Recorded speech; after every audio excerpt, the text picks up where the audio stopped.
darling viewers, it's Jen here at Check Her Joy. This time I'm reviewing A Long Way Down by Jason Reynolds. I listened to the audiobook for this, which is read by the author, Jason Reynolds. So this is a poetry novel. It's basically one novel, but instead of being written in prose, it's actually written in a poetic format. So each chapter is one poem. And it is following a young boy dealing with his brother having been shot. And they're in this urban area, and there's so much violence in this area that they actually have these rules set up. And so the thing he is supposed to do is go kill his brother's killer and get revenge. That's just it. That's what's expected of him. And throughout the story, we are introduced to other people the ghosts of other people who have been murdered in this community. People who he has a connection to, people who he has lost to this kind of violence. And he basically has to decide whether or not he's going to go through with it. He's never shot a gun, he's never killed anybody before, and he is like 15 and having to make this major life decision that could have changed his entire, his entire future. So, we are finding out about his community. I think it's in like California. It doesn't really matter. It's this urban community. It's this black, poor community. He talks about this. He talks about the community he grows up in and like how it's so segmented by gangs and like where they're allowed to travel. And one of the problems was his brother was shopping at a convenience store that he is not in his turf. Like he's not part of the gang that controls that turf, so he isn't supposed to be shopping there.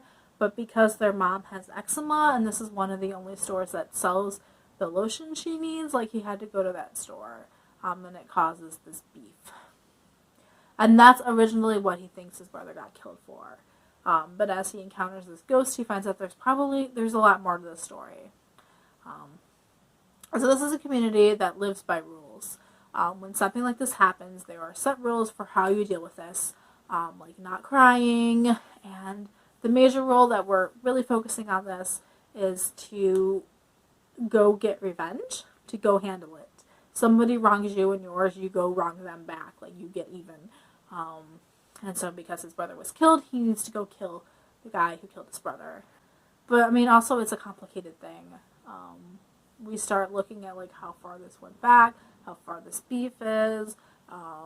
Maybe it wasn't just because of the convenience store that his brother got killed. And we start exploring more about this community and what's happening there and what's happening with his family. So for instance, the guys he meets are the people he meets in the elevator are people who have died by violence and by guns specifically.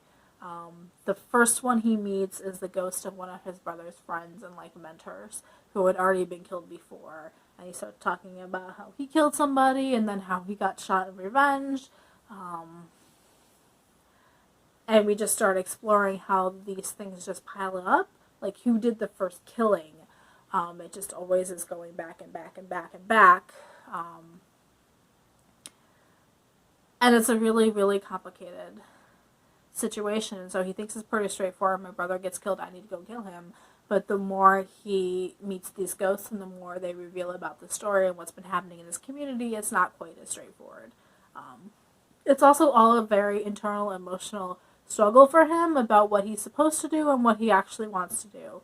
Like, he's a 15-year-old kid. He should be having his life ahead of him, but instead he's stuck in this community and decisions are being made for him because of the situation he's in. One of the most tragic parts of this is that I think it's the second ghost he meets, is this girl that he knew in elementary school who was his best friend.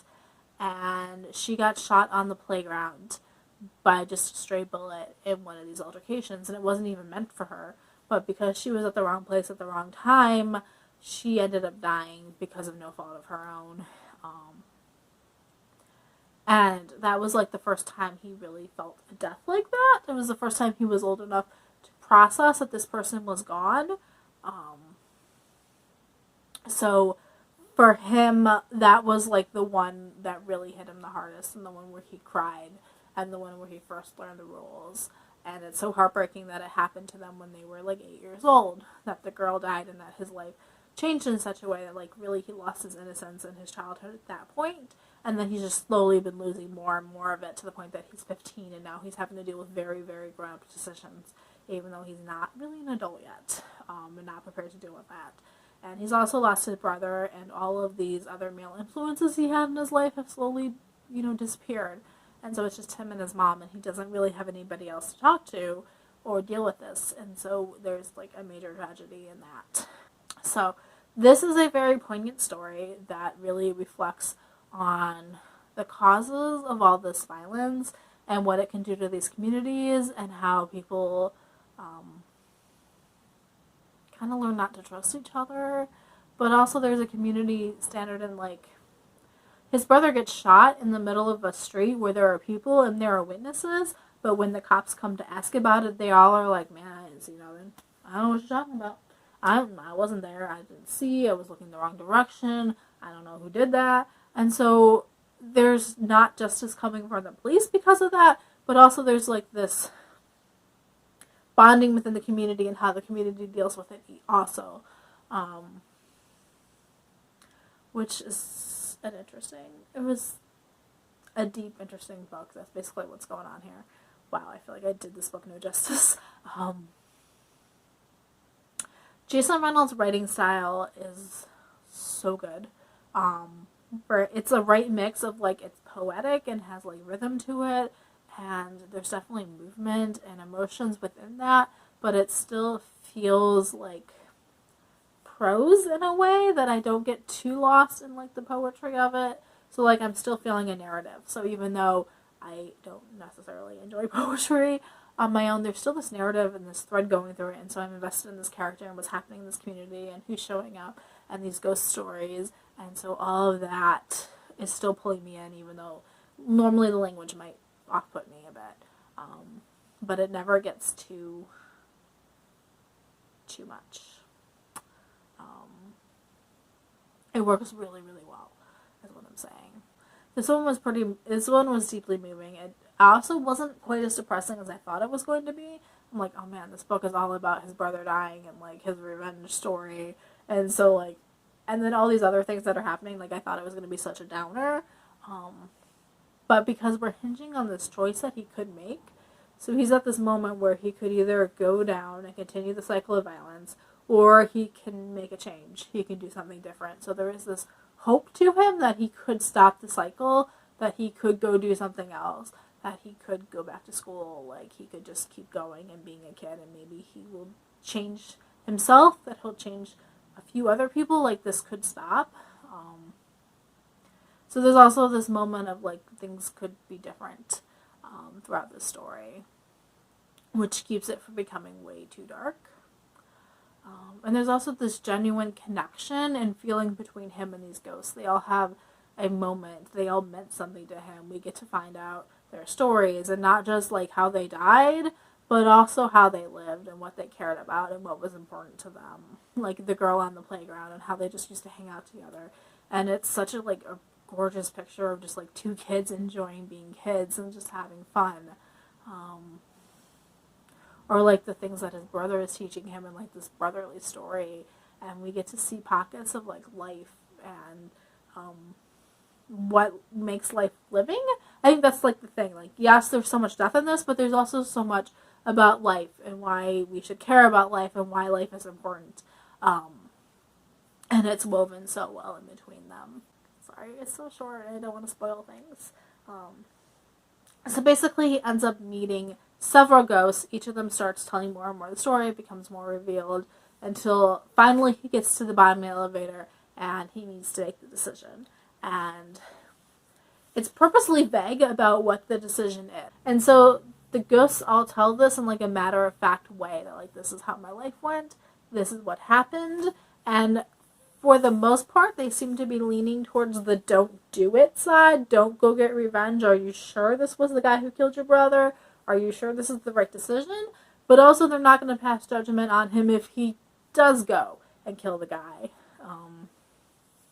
But they do try to make him stop and think, what happens if you miss? What happens if it's the wrong guy? What happens, like, okay, you've killed him, that was successful, what's going to happen now? Like, what if the cops find you? how are you gonna like hide the fact that you did this? Somebody else is gonna come after you now if they find out. There's these different sides with this where you like it could go either way, and it's ambiguous and allows you to project your own thoughts and your own feelings into that story as well as a reader. Like, would you go through with it?